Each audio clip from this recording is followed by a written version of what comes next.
Fala galera, sejam todos muito bem-vindos ao programa Voz das Arquibancadas. Segunda-feira, dia 25, o ano voando, né? Praticamente chegamos aí no final do ano, campeonatos chegando em suas definições. Tivemos ontem a final da Copa do Brasil entre São Paulo e Flamengo. São Paulo sagrou-se aí campeão da Copa do Brasil pela primeira vez em sua história, um título nacional aí que a equipe do São Paulo não conquistava há 15 anos. O último título nacional do São Paulo havia sido em 2008, aí depois ganhou uma Sul-Americana em 2012 e o Paulista o ano passado, mas nacional, título nacional, tinha 15 anos que o São Paulo não conquistava e o Flamengo aí não conseguiu impedir e tirou o São Paulo dessa fila, né? Na verdade, nem só o Flamengo, né? Começou com o Palmeiras lá atrás, que acabou... para mim, de uma forma até não merecida, acabou entregando a semifinal nas mãos do São Paulo, e o Corinthians fez pior ainda, que colocou o São Paulo na final da Copa do Brasil, porque foi um time covarde que não teve capacidade de agredir o São Paulo, e pela covardia do seu técnico, então acabou resultando o São Paulo indo à final da Copa do Brasil e pegou um Flamengo totalmente desconcertado, né? Uma bagunça no Flamengo, desde diretoria, extracampo aí do Flamengo também, uma bagunça total, vestiário, jogadores também não se entendem com o Sampaoli, e o São Paulo, que não tem nada a ver com isso, acabou aproveitando para poder conquistar esse título, que jogou melhor lá no Rio de Janeiro, no Maracanã, mas ontem, no Morumbi, o Flamengo jogou melhor, mas não o suficiente para tentar, pelo menos, aí levar a decisão para os pênaltis. Acabou saindo na frente e depois o São Paulo num gol ali chorado, relâmpago, na sorte, já nos acréscimos dos acréscimos do primeiro tempo, acabou igualando e conquistou o título. Aí você vai falar, você está tirando o mérito de São Paulo? De forma alguma, mas foram vários fatores que levaram o São Paulo à final da Copa do Brasil. Primeiro o Palmeiras, que não conseguiu, né? Que acabou entregando a semifinal para o São Paulo, e o Corinthians, que deu a final para o São Paulo disputar contra o Flamengo, porque se o Corinthians tivesse jogado um pouco mais de bola, coisa que não faz o ano inteiro, ou tivesse jogado pelo menos o segundo tempo no Morumbi, tivesse jogado o primeiro tempo como jogou o segundo, talvez a história seria outra, mas resultou que o São Paulo foi campeão e saiu da fila aí, que já durava 15 anos. Mas a gente vai falar muito aí do título de São Paulo, e a gente vai iniciar com o Corinthians. Mas antes de iniciarmos aí, falando do Corinthians e do São Paulo, eu quero falar um assunto aqui que não tem nada a ver com futebol. Vou aproveitar a oportunidade, porque nós estamos aqui na TV São Caetano, e gostaria de chamar a atenção aqui para a Prefeitura de São Caetano do Sul. Não sei se o prefeito José Auríquio, que é um cara sensacional, que cuida muito bem aí, por sinal, da cidade, e é um cara que zela por tudo que acontece dentro da cidade. Nós temos localizados aqui na cidade de São Caetano a GM, General Motors do Brasil, que é a maior fabricante de carros aí, uma das maiores do Brasil, né? E principalmente do Onix, que é o carro aí talvez mais vendido no Brasil. E por que eu estou falando disso daqui? Porque vem acontecendo muitos problemas com os Onix, tá? Então você aí, morador de São Caetano ou de qualquer outro lugar aí de São Paulo que esteja nos acompanhando, ou até do Brasil, né? Que esteja aí vendo o nosso programa, porque o nosso programa passa no canal 109 da Soul TV, que pega o Brasil inteiro, e no canal 9, Claro, aqui em São Caetano do Sul. Então você que tem um Onix está tendo muito problema no sistema de freio do Onix, chamado bomba de vácuo, onde você simplesmente perde o freio do Onix. Eu tenho um Onix, por sinal, e estou passando pela segunda vez pelo mesmo problema. E aonde está o absurdo? O absurdo está porque ninguém da GM se manifesta. Ninguém da GM vem explicar um problema crônico que está acontecendo no Onix. E aí, pessoas estão correndo risco de vida, podendo morrer na estrada, porque os carros simplesmente perdem o sistema de freio. Essa bomba de vácuo é um sistema tão ridículo que a Chevrolet fez agora nos novos Onix, que a hora que dá um problema nela, eu não sei explicar direito porque eu não sou mecânico, então fica até aqui as portas abertas se algum diretor da GM quiser vir, algum responsável quiser vir falar a respeito do que está acontecendo com o Onix, porque é um sistema de freio que dá um problema nessa bomba de vácuo e a hora que você pisa no freio, o freio do carro simplesmente não existe mais. Hoje, quando eu fui deixar o meu carro na oficina mecânica, tinha 6 Onix, meu irmão, 6 Onix, todos com o mesmo problema de sistema de freio. Tá? Com o mesmo sistema da bomba de vácuo. Aí vem uns aí falar que é o óleo escambau, meu irmão, porque o meu Onix, tá? A primeira vez ele deu problema, um outro Onix Plus que eu tinha deu problema com 22 mil e eu só fazia revisão na GM.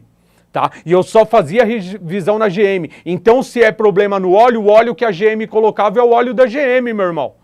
Então é o óleo da GM, então não vem com esse papo. Ou vem alguém e explica, porque vocês vão deixar para explicar quando? Quando morrer alguém? Quando alguém estiver numa estrada, numa rodovia, como eu subo de Santos para cá, e eu pego Anchieta, pego Imigrantes, que você pode andar até 100, em determinados momentos na Imigrantes, 120 por hora, e aí você faz o que na hora que você freia o carro, meu irmão, e descobre que não tem o freio porque a bomba de vácuo deu problema? Se fosse um caso isolado, específico, tudo bem, mas são vários Onix, inclusive eu tenho amigos que também têm Onix e passaram pelos mesmos problemas, pessoas que já bateram o carro. Então alguém da GM precisa vir explicar. E aí eu peço para o seu prefeito José Aurico, se ele puder fazer isso, né, intermediar ou tentar ver o que está acontecendo, porque é muito fácil anunciar a GM como a maior empresa, a maior estrutura de São Caetano do Sul, Onix, o carro mais vendido do Brasil, só que colocar a vida das pessoas em risco. Faz um recall, meu irmão. Chama aí as pessoas que falam, estamos com um problema aí no sistema de freio do Onix, você que tem um Onix 2022, 2023, traz o seu Onix pra gente fazer uma revisão, porque senão pessoas vão morrer, tá? Pessoas vão se acidentar gravemente porque é um problema crônico e não dá para vender um carro a mais de 80 mil, 85, dependendo do Onix, passa até dos 90 mil aí e vocês têm um problema de freio, problema de bomba de vácuo, meu irmão. Vocês estão de palhaçada e brincadeira. Então fica aí as portas do programa Voz das Arquibancadas para que alguém da GM, se quiser se manifestar e vir falar a respeito, as portas estão abertas. O que não dá é para colocar a vida das pessoas em risco, porque é a segunda vez que eu passo por essa situação, mas graças a Deus não me aconteceu nada. Mas é difícil, né? Você pegar uma estrada, um carro novo, praticamente zero, você andando com o carro, de repente você pisa no freio, não tem mais freio, meu irmão, porque a bomba de vácuo deu problema. E são vários Onix, várias reclamações. Então a gente vai fazer esse alerta sim, e eu vou bater de frente nisso, vou tentar até entrar em contato com alguém da GM para tentar entender, e se a pessoa quiser vir aqui falar no programa, as portas estão abertas, para que se chegue numa solução para que pessoas não morram, porque aqui no Brasil só funciona assim, né? Só se toma providência sobre algum assunto quando alguém morre. Então não precisamos esperar alguém morrer, tá? Para poder se tomar uma providência, porque é muito fácil pensar só no dinheiro, né? Só que a vida das pessoas importam, principalmente vocês que anunciam que é o carro mais vendido do Brasil. Então imagine quantas e quantas milhares de pessoas não compram esse Onix, né?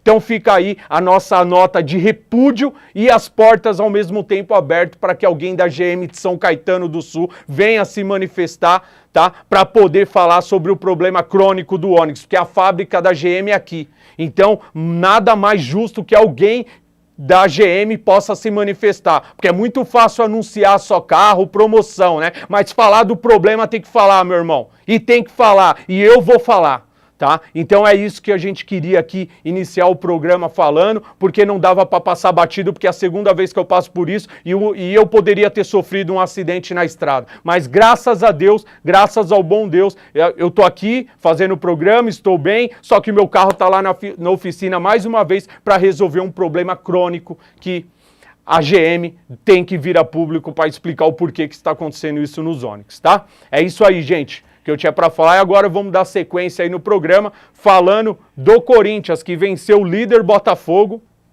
tá? Até para muitos aí de uma forma surpreendente, o Botafogo teve um jogador expulso e muito bem expulso aí no começo da partida, mas o Corinthians não jogou bem. Venceu? Venceu. O Luxemburgo até fala isso na coletiva, empatou com o Palmeiras, empatou com o Grêmio, ganhou do líder Botafogo, parece que o Corinthians está voando, né? Só que é uma vitória mais enganosa do que apresentar um bom futebol que essa equipe não apresenta. Mas venceu o Botafogo, né? Venceu o Botafogo por 1-0 e chega amanhã na terça-feira para fazer a decisão da semifinal da Sul-Americana contra o Fortaleza, o primeiro jogo na Neoquímica Arena, às 21h30 e a volta na semana que vem lá no Castelão. Vamos ver a postura dessa equipe, como a torcida do Corinthians disse, é o jogo da vida. Não vai faltar apoio, mas a postura desses jogadores tem que ser outra. Porque quem vê o Corinthians vencendo o Botafogo de 1-0 acha que foi um futebol maravilhoso. E não foi. E não foi. Jogou mal pra caramba, mas acabou fazendo o gol que deu a vitória e uma tranquilidade, entre aspas, né? Porque o Corinthians ainda tá lá embaixo na zona de rebaixamento, praticamente quase brigando ali na zona de rebaixamento e precisa mostrar muito mais futebol para poder pelo menos terminar o ano aí no Brasileiro de uma forma digna, porque a Sul-Americana é difícil pra caramba. Como corintiano nós vamos acreditar, mas que tá devendo futebol, tá, e precisa melhorar muito se quiser chegar na final da Sul-Americana. Acompanha aí a vitória do Corinthians contra o Botafogo, 1-0. Tá aí o Corinthians estreando, por sinal, esse uniforme ridículo, né? Uma camisa ridícula, que parece até aí verde, né, para quem assiste aí na televisão, uniforme ridículo, horroroso, que não tem nada a ver com as tradições do Corinthians. E aí a queima de fogos, cara, de verdade, essa diretoria é uma lambança em cima da outra, cara. Um uniforme ridículo, horrível, e que muitos torcedores acharam lindo, né? Maravilhoso, mas vai falar o quê, né? Dessa torcida Nutella que hoje tem, hoje em dia, né? Porque torcedor raiz, aqueles de verdade, é cada vez mais difícil, né? Aí os Nutellas, né? Os modinha do que tudo pode, que não pode criticar, que eles vêm pra te cornetar, né? Porque não aceita a crítica, tá tudo maravilhoso. Se perde, tá maravilhoso. Se for eliminado, tá maravilhoso. Se cair pra Série B, tá maravilhoso. A maior parte hoje da torcida Nutella, que muitos aí aprovaram esse uniforme ridículo do Corinthians. E tá aí o Corinthians indo pra cima do Botafogo, o jogo começou com o Botafogo atacando e o Corinthians tentando uma jogada ou outra, e tá aí a jogada desse menino que joga muita bola, né, o Wesley, né? Não, esse é o Pedrinho. Joga muita bola esse menino. E o Corinthians tentando, e tá aí o lance da expulsão, né? Tá aí o lance da expulsão do jogador do Botafogo. E foi uma entrada criminosa, né? E aí ele anula ali o cartão amarelo e vai expulsar o jogador do Botafogo, que saiu dizendo que foi roubo, né? Que foi roubo. Tá aí, ó, mais uma vez, a entrada e a expulsão muito bem dada ali pelo árbitro. Olha lá, ele sai dizendo que foi roubo, né? E tá aí o Corinthians, depois, né, que o Botafogo teve um jogador a menos, acabou ali meio que, não digo controlando as ações do jogo, dominando o Botafogo, mas teve um ímpeto maior, principalmente no segundo tempo, porque no primeiro tempo ainda deixou muito a desejar. Uma jogada ou outra, chegava ali, mas nada que assustasse o goleiro do Botafogo. E esse talvez aí um dos últimos lances do Yuri Alberto, mas já estava impedido. Tá aí, mais uma vez aí, e estava impedido, mas enfim, o Corinthians jogou e o Gil acabou fazendo o gol do Corinthians ali, numa baita defesa do goleiro do Botafogo, e no rebote o próprio Gil acabou fazendo 1-0 ali, que deu a vitória para o Corinthians, e o Corinthians que deu uma respirada, e agora tem uma sequência difícil aí pela frente, porque se eu não me engano agora é Fluminense, depois é o São Paulo no Morumbi, é uma sequência pesada do Corinthians que precisa pontuar. Mas a cabeça do torcedor corintiano, ela tá com certeza já no jogo de amanhã contra o Fortaleza, onde essa equipe precisa dar uma resposta. E principalmente fazer um bom resultado dentro de casa, porque lá no Ceará jogou agora recentemente com o Fortaleza e era para ter tomado uma goleada. Era para ter tomado um monte e não tomou.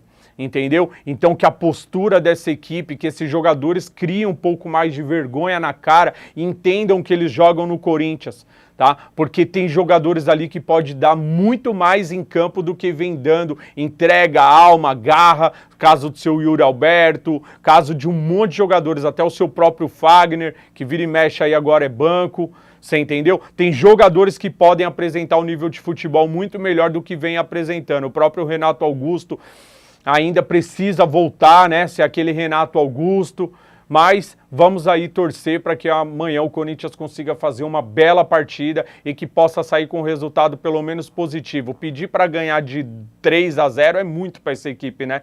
Que até o Fortaleza não é equipe boba. Mas se vencer o jogo aí por 1-0, já tá no lucro tremendo, você entendeu? Só que precisa ir lá e jogar bola e não ficar se defendendo como vem fazendo nos jogos fora de casa. Como fez com o Nils, como fez com o Estudiantes, como fez com outras equipes aí, que é aquele Deus nos acuda que a gente está acostumado a ver o Corinthians, jogando por uma bola em casa para ganhar de 1-0, para depois se segurar no 0-0 fora de casa. Então que o Corinthians consiga fazer aí, quem sabe uns 2-0 aí, para poder chegar lá de uma forma mais tranquila e quem sabe avançar de uma forma inédita para a final da Copa Sul-Americana. É esperar para ver, torcedor corintiano. E agora, nós já vamos aqui, antes de falarmos do São Paulo, que conquistou aí a Copa do Brasil, a gente vai fazer um rápido intervalinho, é coisa de 30 segundos. A gente vai falar dos nossos patrocinadores aí da Aposta Mágica, que é uma parceira aí sensacional, e a gente volta rapidinho já para falar do título do São Paulo da Copa do Brasil. Voltamos já.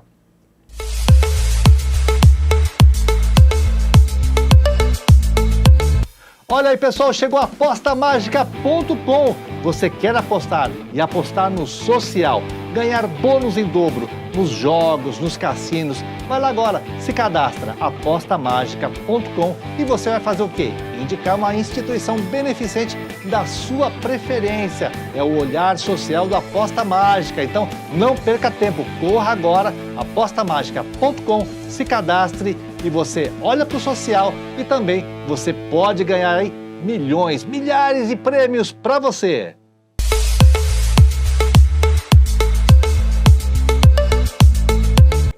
Tá aí, ó, apostamágica.com. Então você que gosta aí de um jogo de futebol, aposta em cassino, vôlei, basquete, NBA, jogos do Sloft, que agora tá na moda, o jogo do Tigrinho lá, muita gente ganhando um dinheirinho aí com o Tigrinho, inclusive eu ganhei.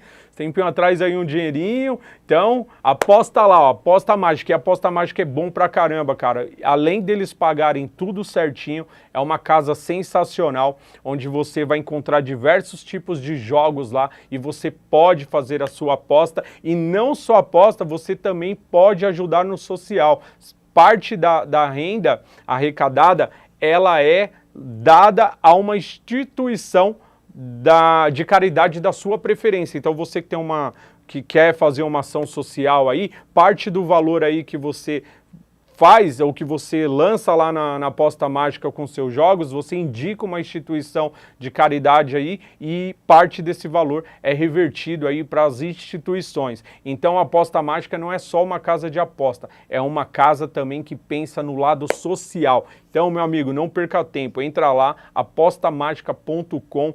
Tem muitos jogos lá, você pode fazer as suas apostas e se divertir pra caramba, porque a casa é muito boa e são pessoas muito honestas. Então pensou em aposta, pensou Aposta Mágica. E eu falando agora aqui com o diretor, aqui com o Eric, a gente finalizou o assunto Corinthians, mas faltou a entrevista coletiva do Luxemburgo, que falou um pouquinho sobre a vitória após o Botafogo. Então, antes da gente emendar o São Paulo, porque a gente ainda tem tempo pra caramba para falar de São Paulo, a gente vai colocar o Luxemburgo falando sobre a vitória do Corinthians aí, sobre o Botafogo 1-0. Acompanha aí o que o Luxemburgo falou. Ajudar ou na ponta ou também no meio. Obrigado. Aqui, boa noite. Um abraço. Quando nós contratamos o Matias, nós conversamos com o jogador para saber, nós sabemos que ele jogava pelo lado e conversamos para saber onde é que ele gostava de jogar. Ele joga nas três posições ali, tanto por fora pela direita, como por dentro no meio, como joga pela esquerda. Aquele ele menos gosta de jogar pela esquerda, mas se for necessário ele joga.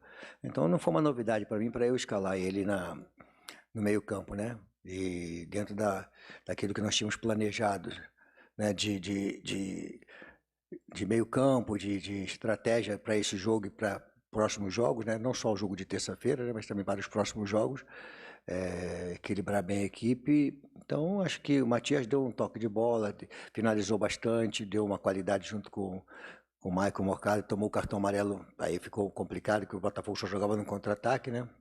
Então ficou preocupante, tive que tirar ele. A entrada do Renato deu mais ainda toque de bola no meio campo, com qualidade de virada de bola. Acho que ele sabe jogar ali. Vanderlei, boa noite. Bruno Faria, da Rádio CBN. Eu queria que você falasse sobre esse resultado importante contra o líder do campeonato, mas mais do que isso, a confiança que o time chega para o duelo da próxima terça-feira, Copa Sul-Americana. A torcida hoje no final do jogo lembrou que é terça-feira, é um título ainda que o Corinthians não tem. Como é que chega o Corinthians para esse momento decisivo da temporada? A gente está falando já há algum tempo, né? Essa vitória foi a primeira que nós tivemos, que a gente já ir um pouquinho da parte de baixo e ficávamos ali na 10ª posição. Acho que não tínhamos chegado na competição até agora na 10ª posição. Então foi muito bom, objetivando o brasileiro e também a Copa Sul-Americana, que é um título importante para nós, e agora focarmos nisso aí. Claro que uma vitória diante do líder da competição e do líder, empate contra o Palmeiras, que é vice-líder, e o Grêmio, né? Então são equipes que estavam ali na ponta da tabela, né? Porque se você reclamar do empate, né? Se nós tivéssemos perdido os 2 jogos, né? Tínhamos perdido 2 pontos, estaria incomodado, né? Então, acho que essa fase da competição, alguém me perguntou lá atrás que nós vamos passar por uma fase muito difícil da competição. Estamos passando por ela, com a dificuldade que exige um campeonato brasileiro. Sai de um jogo para outro difícil, sai de um jogo para outro difícil, pegando a parte de cima da tabela. E nós estamos dentro do trabalho, valorizar bastante, que eu acho que é muito importante. Essa vitória foi dos jogadores, de você poder usar o elenco e colocar à disposição. Eu sempre tenho falado, se preparem, porque daqui a pouco um vai jogar e eu preciso fazer uma mesclagem na equipe, dar mais jogo para um, menos para outro, começar jogando com um, outro descansa, pegar o time mais cansado. E os jogadores responderam muito bem à estratégia que nós criamos, mas eles proporcionaram essa vitória hoje, tiveram a paciência para trabalhar a bola, mesmo com 11, o Botafogo talvez tivesse um pouco mais de vertical, porque joga um time mais vertical, né? E nós tivemos mais paciência para tocar a bola e jogando o adversário para trás com toque de bola. E no segundo tempo, com um jogador a mais, valorizamos a posse de bola. Eu só achei que faltou um pouquinho mais na terceira parte do campo, no eixo final do campo, terço final do campo ali, ser mais um pouco contundente. Levar a bola, mas ser um pouco mais contundente para tentar fazer mais um gol e decidir a partida. Mas sem deixar contra-ataque para eles, que eles só queriam jogar no contra-ataque, né? Então, mas eu acho que dentro do que nós trabalhamos, a cabeça que nós fizemos para esse jogo aqui, a estratégia foi muito bom e os jogadores estão de parabéns, porque eles conquistaram a vitória, eles entenderam as nossas propostas para o jogo passado, para esse jogo.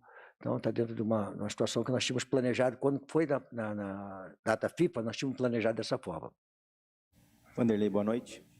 Tá aí o Vanderlei Luxemburgo, né, falando da vitória do Corinthians, da projeção do Corinthians para os próximos jogos, e até foi uma entrevista mais tranquila aí do Luxemburgo, que vem pressionado, né, o Luxemburgo que a gente, segundo informações que nós temos, e eu acho que isso não é novidade para ninguém, porque até muitas pessoas da mídia também já estão falando isso, o Luxemburgo, mesmo ganhando a Copa Sul-Americana, ele não será mais técnico do Corinthians em 2024. Circulou até uma informação aí de que o Santos estaria de olho no Vanderlei Luxemburgo, né? Que o Luxemburgo tem o perfil do que a diretoria do Santos almeja, mas o presidente do Santos falou que não fala sobre técnico empregado. E o Luxemburgo, que vem com a corda no pescoço, certamente aí em novembro vai sair da equipe do Corinthians, onde encerra seu contrato, e o Luxemburgo muito provavelmente não fique, nem se ele ganhar a Copa Sul-Americana, porque de verdade é um trabalho que deixou muito a desejar. O Corinthians não apresenta um bom futebol, não consegue fazer essa equipe jogar bola, vitórias mentirosas, vitórias que não convencem o torcedor, e os discursos são mais bonitos do que o futebol apresentado dentro de campo. Então, esse é o Corinthians do ano de 2023, se arrastando de uma forma melancólica e tentando aí, a qualquer custo, avançar para a final da Copa Sul-Americana e tentar conquistar um título, né? E o torcedor corintiano quer saber, realmente de gritar campeão, mas Se for parar para pensar hoje friamente o torcedor corintiano, ele quer mais é se livrar aí dessa zona aí de rebaixamento do Campeonato Brasileiro do que criar uma expectativa em cima de um título. Tá disputando, é uma semifinal, tudo pode acontecer. Com todo respeito ao Fortaleza, a camisa do Corinthians é muito maior que a do Fortaleza. Só que hoje no futebol camisa só não ganha jogo, né? Fortaleza que tem uma baita de uma estrutura, que vem fazendo ano após ano os campeonatos maravilhosos, com um treinador sensacional que é o Vojvoda, e não é uma equipe boba, e que vem merecendo chegar onde está chegando. Só que para ganhar do Fortaleza vai ter que jogar muito mais bola do que vem jogando, tá? Mas essas são as informações do Corinthians, e desculpa aí, a gente acabou não colocando a entrevista do Luxemburgo, mas agora, depois do intervalo, colocamos aí para que você, torcedor corintiano, pudesse acompanhar um pouquinho do que falou o Luxemburgo após a vitória contra o Botafogo. Agora sim, vamos falar do São Paulo, que se tornou aí o campeão da Copa do Brasil, e um título que acabou sendo merecido. E aí é o que eu falei na abertura do programa, não dá para ficar só colocando demérito, né, como se o São Paulo não tivesse tido qualidade, mas nesse caso o São Paulo teve mais oportunidades que os seus rivais ofereceram a ele de chegar na final do que futebol, porque ontem ficou provado no jogo do Morumbi que o Flamengo jogou muito melhor. Flamengo que está totalmente aí desmanchado, briga no elenco, briga com a sua diretoria, diretor que sai brigando em shopping, batendo em torcedor. Esse é o Flamengo, que não jogou nada no Maracanã, o São Paulo que fez lá um gol no final do primeiro tempo e jogou talvez ali de uma forma melhor o segundo, e ontem no Morumbi não jogou nada, o Flamengo foi melhor, fez o gol, saiu na frente e depois num gol de pura sorte, num chute ali do Nestor, acabou empatando nos 49 do primeiro tempo, que resultou aí o título para o São Paulo. Mas o São Paulo não jogou nada. Se o Flamengo tivesse tido um ímpeto maior, e a arbitragem que para mim foi péssima,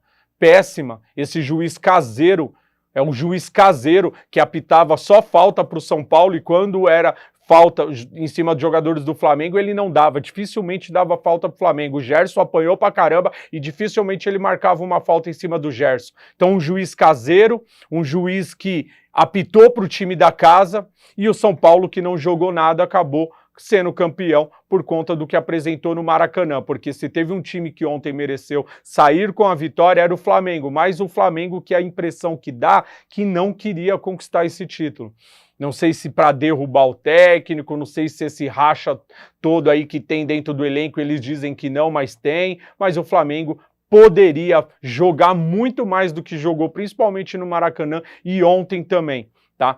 Poderia, porque elenco e time teve, e ficou provado que o Flamengo jogou melhor que o São Paulo, mas acabou não levando. Mas São Paulo conquistou aí o título da Copa do Brasil e saiu da fila depois de 15 anos. Quando eles vão conquistar outro, a gente já não sabe, né? Então você, torcedor são paulino, comemora mesmo como se fosse Copa do Mundo, porque não é sempre que vocês conseguem ver o São Paulo ser campeão, principalmente de um título nacional. Então, 15 anos se passaram para que vocês pudessem gritar campeão. Talvez o próximo, daqui uns 15 anos, não sei, porque muitos aí falaram, o campeão voltou, a soberba de sempre São Paulina, né? Não ganham nada a vida inteira, e quando ganham se tornam ou se acham os melhores do mundo. Então comemorem mesmo, foram campeões, mas, para mim, não passa de mais uma zebra aí de um título de Copa do Brasil, porque se o Palmeiras quisesse jogar bola e o Corinthians também, São Paulo não teria conquistado esse título, mas conquistou, e vida que segue, e acompanha aí agora os melhores momentos da partida, e depois o Gabigol falando, e depois o Dorival falando. Acompanha aí o que aconteceu na partida ontem no Morumbi. Aí o Flamengo, né, que jogou, como disse, jogou melhor que o São Paulo. Começou o jogo tendo iniciativa, o Gerson que jogou muita bola, depois acabou sentindo e saindo. Tá aí o primeiro lance do Flamengo ali numa jogada do Pedro, que o goleiro do São Paulo acabou fazendo uma interseção ali. E aí o Arboleda, logo no começo do jogo, acabou sentindo ali, foi substituído, né? E depois disso, um calor tremendo, né? O jogo foi até paralisado ali para que os jogadores pudessem tomar uma água. E tá aí mais uma jogada do Flamengo que o Gerson fez um belo drible ali dentro da área, mas não teve força para concluir. Então o Flamengo foi muito bem na partida de ontem, tá? O Flamengo que, para mim, jogou muito melhor e mereceu a vitória, tá? Pelo menos levar aos pênaltis, eu acho que o Flamengo merecia. E aí o São Paulo, numa das poucas tentativas, chegava e foi um dos lances aí talvez de maior perigo de São Paulo no primeiro tempo, no cruzamento ali do Caio Paulista, eu acho, e o Caleri ali não conseguiu chegar na bola. Tá aí o Caio Paulista. E aí mais uma jogada de São Paulo, sem muito perigo ali, o Caleri cabeceou fraco e o goleiro do Flamengo acabou fazendo a defesa. Goleiro Rossi, que por sinal muito bom goleiro. Por que não colocou esse goleiro no primeiro jogo, né, Sampaoli? 39 jogos do Sampaoli no comando do Flamengo, 39 escalações diferentes. 39 escalações diferentes. Como que um técnico desse vai continuar sendo técnico do Flamengo? É questão de tempo para o Sampaoli ser mandado embora. E tá aí uma jogada do Lucas que, se ele acerta esse voleio, essa bicicleta aí, né, seria um golaço. E foi uma jogada aí de perigo de São Paulo no primeiro tempo, aí um lance individual do Lucas, né? Que muitos chamam ele de craque, né? Eu acho um bom jogador, mas daí chamar o Lucas de craque, fez alguns bons jogos nesse retorno dele para São Paulo, mas chamar o Lucas de craque eu acho que é um exagero muito grande. E tá aí o Flamengo tentando responder com o Pedro, tentou bater ali colocada, chapada, né? Bola com força, mas um pouquinho mais baixa essa bola, daria para o Rafael, goleiro de São Paulo, não. Seria um golaço aí do Flamengo. E aí sim, o gol do Flamengo, né? Uma bela jogada ali pelo lado direito, e a bola ali, o goleiro de São Paulo ainda deu um tapinha na bola, a bola bateu na trave, e o Bruno Henrique ali na corrida, a bola só bateu nele e entrou. E o Flamengo no final do primeiro tempo fazendo 1-0.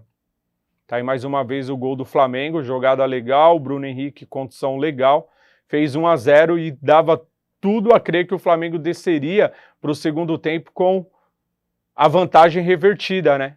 Só que infelizmente ali, para a torcida do Flamengo e para quem torceu aí, estava torcendo contra o São Paulo, e eu era um deles, porque não vou ser hipócrita aqui, estava torcendo mesmo para o Flamengo, acabou vendo esse gol aí do São Paulo de pura sorte. Para mim, um gol de pura sorte. Se pegar mais 10 bolas, o Rodrigo Nestor chutar igual ele chutou essa, não acerta uma. Mas é aquilo, né? Quando é para ser, a coisa acontece. Um gol ali que o goleiro do Flamengo socou a bola e o Rodrigo Nestor acabou acertando esse chute na maior pura felicidade e sorte e acabou fazendo esse gol aí que resultou no empate em 1-1 e o São Paulo conquistando o título. Tá aí mais uma vez o gol do Rodrigo Nestor. Um golaço. De sorte, mas um golaço. Aí o torcedor do Flamengo nem acreditando, né? E o São Paulo acabou sagrando-se campeão. E ali dentro de campo o Gabigol acabou falando um pouquinho e depois na zona mista ele falou também. Vamos acompanhar a primeira fala do Gabigol e depois o Dorival Júnior também falando sobre a conquista do título de São Paulo, que para mim o Dorival é uma grata surpresa, né? Porque o Dorival Júnior, quando saiu do Flamengo, muitos aí falaram que com aquele time do Flamengo, qualquer treinador faria o Flamengo ser campeão, né? E o Dorival fez essa equipe ser campeão, e muitos aí falaram que o Dorival estava até regredindo na carreira em assumir o São Paulo, o que eu também acreditava, porque o São Paulo é uma equipe que não conquista títulos há muitos anos. Ganhou o Paulista o ano passado e agora ganhou a Copa do Brasil, mas é uma equipe que não conquista títulos, tá? Então, faz muitos e muitos anos que qualquer treinador que vem no São Paulo, o jogador que passa pelo São Paulo, não conseguia fazer essa equipe ser campeã. E o Dorival veio, mesmo sem muito material humano, pegando uma equipe totalmente com o autoestima lá embaixo, ele sem reclamar, sem nada, acabou dando a cara dele ali e fazendo com que essa equipe ganhasse o título da Copa do Brasil. O que torna o Dorival um dos maiores técnicos do Brasil? Para mim, não. Ele é um bom treinador. Sempre falo isso, é um bom treinador, mas está longe de ser um dos maiores técnicos do Brasil, mas tem que dar o mérito porque fez essa equipe do São Paulo chegar onde técnico nenhum conseguiu fazer nos últimos anos, a um título. Então tem que dar os parabéns ao Dorival, mas está longe aí de ser um dos maiores técnicos do Brasil. Para mim é só um técnico comum, um técnico bom, entendeu? E que muitos colocaram ele como Pepe Guardiola pelo que ele fez no Flamengo. Mas a opinião de cada um eu respeito, a minha não é essa. E aí vamos acompanhar agora aí o lado perdedor, o Gabigol falando sobre a derrota aí, a derrota não, né, um empate 1-1, mas que resultou na perca do título para o Flamengo. Acompanha o que o Gabigol falou. Os finais? Eu acho que a gente fez um jogo muito bom hoje. Creio eu que a final são feitas de 2 jogos, né? Creio eu que fomos melhores do que eles hoje, mas 70 minutos eles acabaram sendo melhor que a gente. E pro restante da temporada, o que impacta essa derrota? Como é que reconstrói? Cara, como eu falei, sempre falo, né? Eu acho que a gente planta as coisas para poder colher, não plantamos muita coisa, colhemos nada, então agora temos 15 jogos, onde temos que buscar, quem sabe, o título e classificar para a Libertadores. Entre aspas, são injustas, mas eu faço parte de uma engrenagem. Quando a engrenagem não dá certo, eu também não vou dar. Então, eu faço parte de uma equipe e realmente quando a equipe vai bem, é claro que as individualidades aparecem. Como eu falei, a gente precisa melhorar coletivamente para poder melhorar individualmente para as coisas acontecerem. Sobre a minha renovação, faz muito tempo que está sendo conversado. Como sempre, acho que desde o Mundial está sendo conversado. Como sempre, sem pressa nenhuma. Eu quero o bem para mim, também quero o bem do Flamengo, é isso que eu mais quero. Você quer ficar? Eu acho que tem que ser tudo conversado. Eu acho que se haver uma coisa certa entre as duas partes, vai ser muito bom. Eu amo o Flamengo, amo morar no Rio, amo a torcida do Flamengo. Eu sempre falo que sou muito feliz aonde eu tô. Se for da vontade de Deus e também do Flamengo, claro que eu desejo ficar. Obrigada, Gabriel. Ser o Flamengo neste momento é diferente? De maneira nenhuma. Eu só tenho a agradecer a diretoria e a torcida do Flamengo. Eu não tenho nada contra, nada. Meu coração, graças a Deus, está limpo. Eu tive um momento maravilhoso no Flamengo e estou tendo agora dentro de São Paulo. Para mim isso não tem preço. Hoje eu joguei contra meus ex-comandados, pessoas que eu tenho um carinho e um respeito muito grande. Eu só fico assim, um pouco chateado, porque quando nós ganhamos aquelas competições, diziam que era um arroz e feijão, e que um arroz e feijão e que qualquer um faria igual pela capacidade do elenco do Flamengo. Um mês depois, por incrível que pareça, quando aquela mesma equipe não alcançava os resultados da disputa do Mundial, era uma equipe que precisava de reforços. Tinha acabado de ser campeão do Brasil, da Copa do Brasil e da Libertadores. Eu estranhei muito aquelas atitudes, aquelas colocações, as afirmações de muitos que no ano anterior diziam ser o melhor elenco da América. Aliás, desculpa, o ano anterior não. 30 dias atrás diziam ser o melhor elenco da América e que ganharia de qualquer jeito aquela competição. Então foi muito estranho tudo o que aconteceu. E tentando uma desqualificação de todo o trabalho que foi desenvolvido. Aí o Dorival Júnior falando, né, da passagem dele pelo Flamengo e aquilo que nós comentávamos aqui, né, o Dorival falando e ficou chateado porque as pessoas diziam que era um arroz com feijão e que qualquer técnico faria o Flamengo jogar pelo grande elenco e aquele time maravilhoso do Flamengo. Dorival, mas essa foi a verdade, desculpa. Para mim, ali, você, o Silvinho, o Jair Ventura, qualquer outro treinador com aquele elenco do Flamengo teria feito o Flamengo pelo menos um título ali ter conquistado, porque o elenco do Flamengo é sensacional.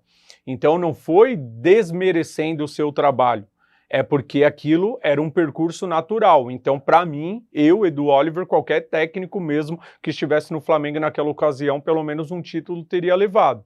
E aí sim, você saindo do Flamengo e pegando um São Paulo totalmente desmantelado, uma equipe que não ganhava nada há mais de 15 anos aí, um título nacional pelo menos há 15 anos, tinha ganhado só um paulista, e por sinal foi um argentino que tirou o São Paulo da fila, que foi o Crespo. Tá, que de uma forma covarde também foi mandado embora pela diretoria do São Paulo, que o Crespo saiu pela porta dos fundos e o Rogério já estava no campo treinando a equipe, né? Diga-se aí de passagem, lembrando dessa situação também. Então você que saiu de uma forma muito ruim do Flamengo, e aí eu não concordo da forma que você foi mandado embora, você teve a oportunidade de fazer esse trabalho agora na equipe do São Paulo e fez um bom trabalho. Volto a repetir, Palmeiras entregou a semifinal na mão do São Paulo e o Corinthians a vaga na final para você poder ser campeão com o São Paulo. Porque o Palmeiras tem muito mais time do que o São Paulo e o Corinthians, se tivesse jogado bola, não perderia para o São Paulo. tá? Principalmente da forma que perdeu tomando 2 gols no primeiro tempo. Então você, que não tem nada a ver com isso, acabou sendo premiado e levando o São Paulo à conquista do título, e agora você tem que aproveitar. Mas para mim você continua sendo um técnico comum. Tanto é que nós vamos ver agora a sequência do Campeonato Brasileiro do São Paulo para ver como essa equipe joga. Porque o São Paulo não vem jogando bem em alguns jogos já também.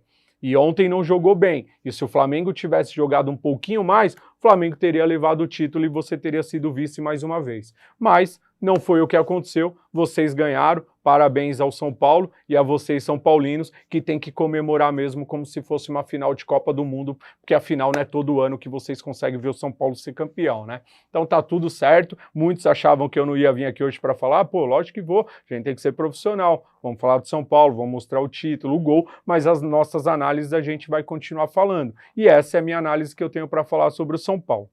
Bom, então é isso, gente. Obrigado mais uma vez a cada um de vocês que fizeram e fazem parte aqui do nosso programa Voz das Arquibancadas. Antes de fazer o encerramento, eu queria aqui deixar um beijo grande para minha mãe, Maria de Fátima, que está hospitalizada. Minha mãe está internada com uma infecção aí generalizada, mas se Deus quiser e há de querer, minha mãe vai sair dessa situação. É uma situação difícil, essas últimas semanas para a gente foi bem complicado, ver minha mãe internada no hospital. Para mim é muito difícil, muito duro, mas estamos aqui fazendo o programa e vamos dar sequência aí, já entregando na mão de Deus para que Deus possa fazer o melhor e colocando e acampando aí os seus anjos ao redor lá da cama, dos médicos, para que minha mãe possa sair dessa situação e se recuperar, porque minha mãe é sensacional, gosta muito de futebol, ainda tenho muito ainda para viver aqui nessa vida com a minha mãe, e se Deus quiser, ela vai se recuperar. Então um beijo para você, mãe, um beijo para o meu pai, o Osmar, lá também, que está lá do lado da minha mãe, um momento aí que a família tá mais do que nunca junto, né, e se Deus quiser a gente vai passar por essa situação. Dona Fátima, que é teimosa pra caramba, para levar no hospital, é a coisa mais difícil do mundo, né, e às vezes no tranco tem que ir, mas às vezes chega lá e tem que passar por essas situações, né, Dona Fátima? Mas a senhora vai ficar boa, a senhora é uma mulher sensacional, guerreira, luta pra caramba e vai ser mais uma vitória aí que a gente vai comemorar junto para depois a gente poder falar aí do seu time Palmeiras, que está aí numa semifinal de Libertadores e está doida para ver aí o Palmeiras campeão mais uma vez, né, mãe? Mas se Deus quiser, a senhora vai se recuperar e a gente vai poder aí dar muita risada aí falando de futebol. Então, queria deixar esse beijo para minha mãe. Então, obrigado mais uma vez a todos aí que nos acompanham, nos acompanharam até aqui. Fiquem com Deus, uma ótima semana abençoada para cada um de vocês. E na quinta-feira, se Deus quiser e há de querer, estaremos aqui novamente com o nosso programa Voz das Arquibancadas. Um grande abraço a todos, tamo junto e até lá.